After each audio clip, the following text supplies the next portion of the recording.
Hello, you guys, and welcome back to Books by Brit TV. I'm your host, Brit, and today we are going to be discussing one of my most favorite genres to read, romance. Hey, reading that romance.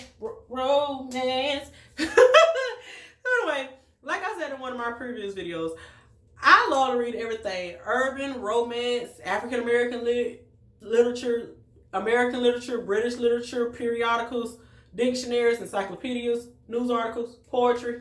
I love to read everything except for self-help books, because I don't like, sometimes self-help books be a little preachy, and I don't like people to preach at me if we're not at church.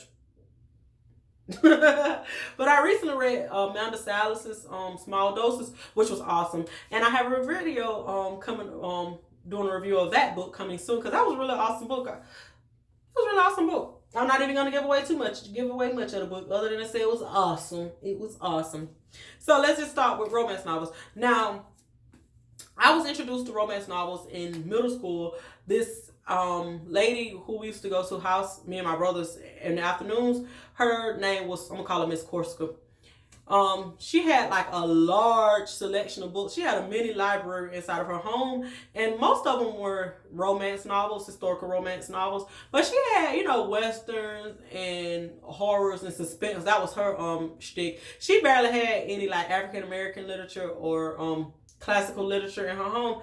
But I love to read, so it didn't matter to me as long as I can find something to read while my brother's playing a game or watching TV. So one of the first books that I read from at Miss Georgia's house was My Rebellious Heart by Samantha James. And I actually bought the book online, a couple of years ago, because I said, I remember reading that book. It was a fun book. So the best thing I'll say about romance novels is that they don't take too long to read. They're fun. You get to go on a journey, and they're cheap. So that was one thing that draws me to romance novels. Like if I'm home and I can't sleep, like if it's not something that I want to read on my Kindle Unlimited, I'll just go to the Kindle store and spend 99 cents on a quick little 200-page romance novel and be done with it, and it'll be a good read. But this book, My Rebellious Heart by Samantha James, it's about a young lady named Shauna whose father is murdered by an English blade. So she sets out to kidnap the guy who murdered her father and avenge her father's death. However, the guy pulls a whammy on her and ends up kidnapping her and bringing her back to England, because she kidnapped him and drug him all the way back to Ireland. But to Ireland? I'm not, excuse me, not to Ireland, but to Wales, because it was a conflict of England versus Wales, which is always a conflict in romance novels.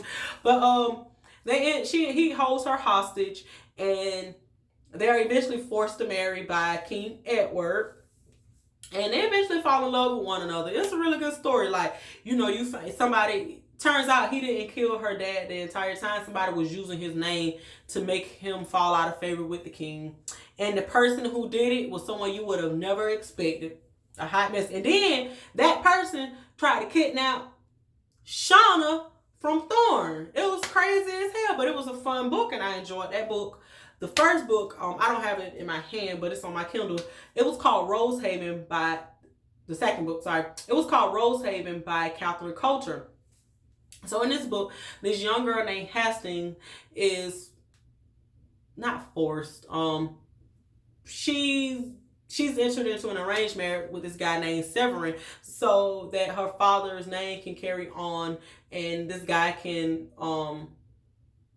what word would I use? He needs the money to like rebuild his home, because his family is broken and poor now, so he needs some money to rebuild their home or whatever. And so the night of their wedding, the night they get married, it's not special. He forces her, and they just be at odds for basically the rest of the book. From after that night, they're at odds forever, because he's stubborn and set in his ways, and Hastings was a little firecracker. She wanted to do whatever she wanted to do. She was always trying to hit that man, fighting him, throwing like bows at this man, like silver, like not silver, but 10 bows at that man. She was always trying to fight that man all the time. But Thorn, like I said, he was set in his ways. He was like felt like he knew everything and he didn't want to listen to her when she would tell him, stuff that he did to hurt her. He was just a stubborn brat. But what I loved about that book is like, in most romance novels, the heroine and the hero don't fall in love or realize they love each other until the end. Whereas in Rosehaven, they figured out that they loved each other way before the end happened. So we got to see them happier together in the book a little longer than we do in most romance novels. So that was really good. All right. The third is called Cherished by Elizabeth Thornton. Now, this book I picked up out of Goodwill years ago, probably 10 years ago. And what's interesting is that out of all my books, this is one book that I have never, ever lost. And it's really not even broken like, other books have that wear and tear on them.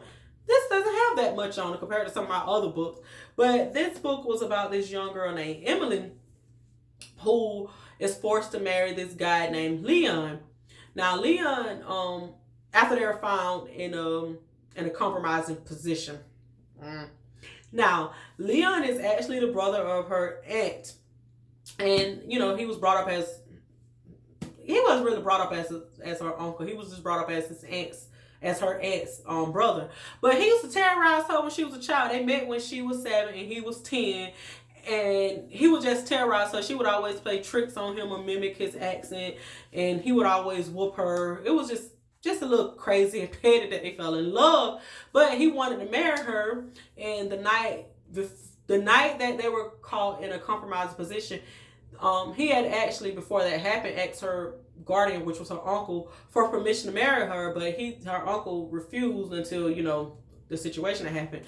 Now, he was in love with her all along, but she didn't realize that she was in love with him until the end of the book, which was kind of frustrating. It would be like she and him would take steps to normalize their situation because she hated that guy with a passion. But then, something would happen, and all of a sudden she hates him again, or he's just upset with her. Just keeping secrets from each other. And that's one thing I do love about books is when they be having secrets from one another. But then it kind of gets frustrating because it's like you just yelling at them like, girl, just tell this man how you feel. Boy, just tell this woman how you feel. Golly. So that was one thing that I hate about books sometimes. It's like all that tiptoeing. But, if it wasn't so much tiptoeing the secrets, it wouldn't be a really good book. So have to take it how you can get it. Boom. So another book that I don't have, it's on my Kindle, I don't have a physical copy of, is called The Rival by Brenda Joyce. Now, my mama brought that book home and she left it in the front room, so I snuck and read it before her because she had to work anyway. So by the time she went to work that night, I had already finished that book. I said, oh yeah, Mom, it's a good book. So basically, in that book, the heroine, her name is Olivia. She's a seer, and she's in an unhappy, abusive marriage because her husband thinks of her as a witch. This is historical fiction, right? Like 1700s, I believe, 1800s, or might have been based in the 1500s. I can't recollect right off the bat. But her husband thinks that she's a witch and doesn't like her, and he abuses her and ignores their daughter because the daughter was born blind. However, this young man comes back into town named Garrick, and he and Olivia fall in love with one another, and which sets off a chain of events. Turns out Olivia's husband Arlen, his sister Elizabeth, was caught in a compromised position with Garrick, which forced him to be exiled from home and sent to Barbados to manage a sugar plantation that his father had. That book, I would actually say that's a top 10 because it had everything you love. It had suspense, secrets, murder, secret births, pregnancies. It had some of everything in that book. I really love that book. You know what? I might read that book tonight, or I'm gonna make it a point to read that book sometime this weekend because I haven't read it in years, but it was a really good book. She did her thing on that book. I gotta give it to her.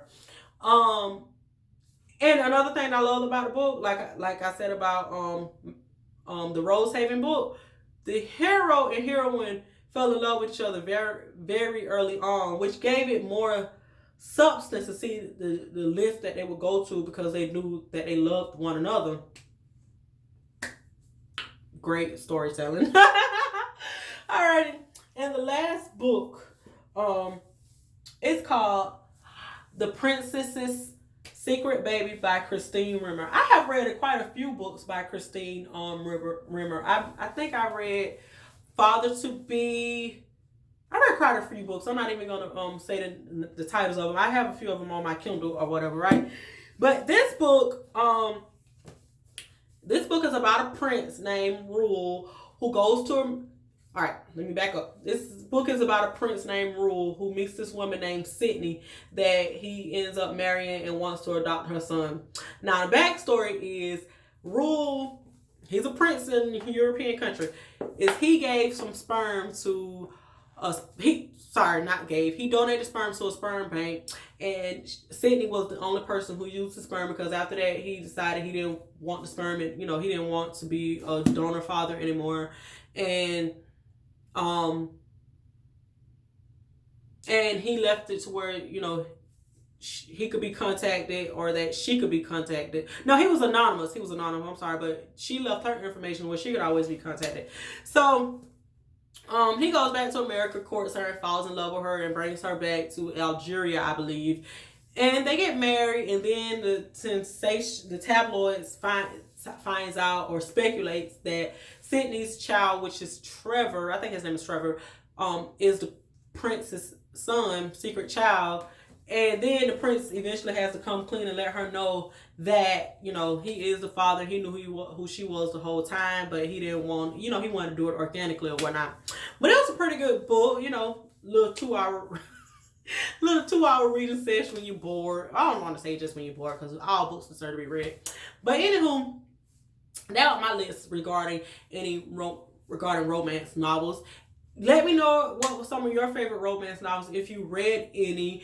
And don't forget to like, comment, and subscribe. Also, don't forget to follow me on Instagram at Booksxbritt, as well as send me an email at booksxbritt@gmail.com. And I'll see you guys in the next video. Peace.